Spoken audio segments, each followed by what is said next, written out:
Well, hey there, and welcome back to Heimler's History. Now, we've been going through Unit 3 of the AP Government Curriculum, and in this video, that means it's time to talk about the Second Amendment, which is all about the bang bang and the pew pew. So if you're ready to get them brain cows milked, well, then let's get to it. So in this video, here's what we're trying to accomplish. Explain the extent to which the Supreme Court's interpretation of the Second Amendment reflects a commitment to individual liberty. So I probably don't have to tell you that the debate over the interpretation of the Second Amendment can get, to use the technical jurisprudence term, nasty. From my cold, dead hands.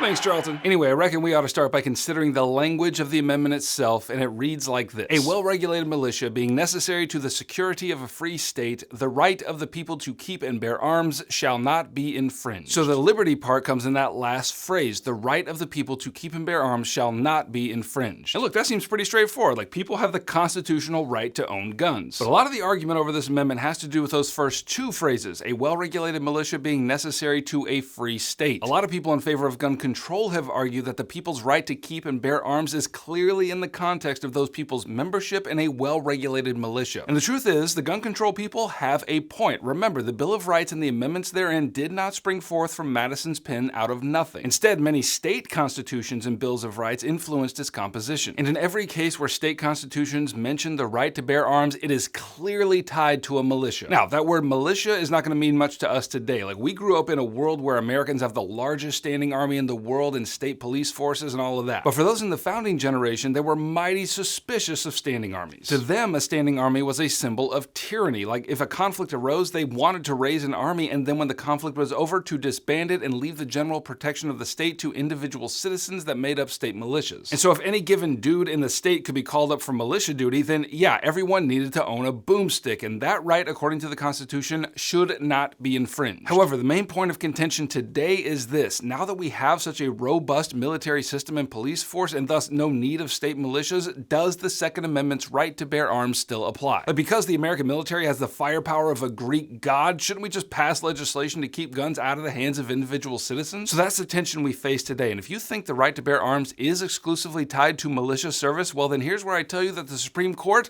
does not agree. And to show you what I mean, let's consider two cases where the court ruled on the Second Amendment. The first is the non-required case of District of Columbia v. Heller in 2008. Now, remember first of all that the District of Columbia or Washington, D.C. is a federal district, not a state. Put that in your pocket. We will come back to it in a moment. Anyway, the story begins with a guy named Dick Anthony Heller who was a D.C. police officer who wanted to carry his gun home for the purpose of self-defense. But the problem was that the gun laws in Washington, D.C. made it impossible to do such a thing. Like, if you wanted to have a gun in your home in D.C., it had to be disassembled or locked down with a trigger lock. If you're not that familiar with guns, then all you really need to know is that these regulations made it so that you could have a gun at home, but basically it was useless. Like, if somebody broke into your home, you'd have to be like, hold on just a minute, let me find that key to my trigger lock, and the bullets are over here, so just hold on. This is seriously just gonna take another minute. Okay, let me just assemble this, and that goes there, and get out my house. So Heller claimed that these strict gun laws were a violation of his Second Amendment rights to keep and bear arms, and in a highly contentious decision, the court agreed with him. Basically, the decision was that even though the Second Amendment mentions the right to bear arms in the context of militias, that does not diminish the operative phrase of the amendment, namely the right to keep and bear arms. So in this case, the court very much ruled in favor of individual liberty. But remember, as I said earlier, DC is a federal district, not a state, so the ruling in the Heller case would only apply there and not to the state. And that means it's time to talk about one of your required cases, McDonald v. Chicago in 2010. Now, we're going to talk more about this case in the video on selective incorporation, and I've got a whole video dedicated to the McDonald case, but for now, all you really need to know is that this case essentially applied the Heller decision and its commitment to individual liberty for gun ownership to all the states. So all in all, despite the still raging battle over gun ownership in America, the Supreme Court has consistently upheld an individual's right to own a gun. But in both cases I mentioned, the decisions were 5-4 and fell along the ideological lines of the justices. Okay, that's what you need to know about Unit 3, Topic 5 of the AP Government Curriculum. And if you want help getting an A in your class and a 5 on your exam in May, then click right here and grab a review packet. If you were helped by this video and you want me to keep making them, then the way that you let me know that is by subscribing. Heimler out.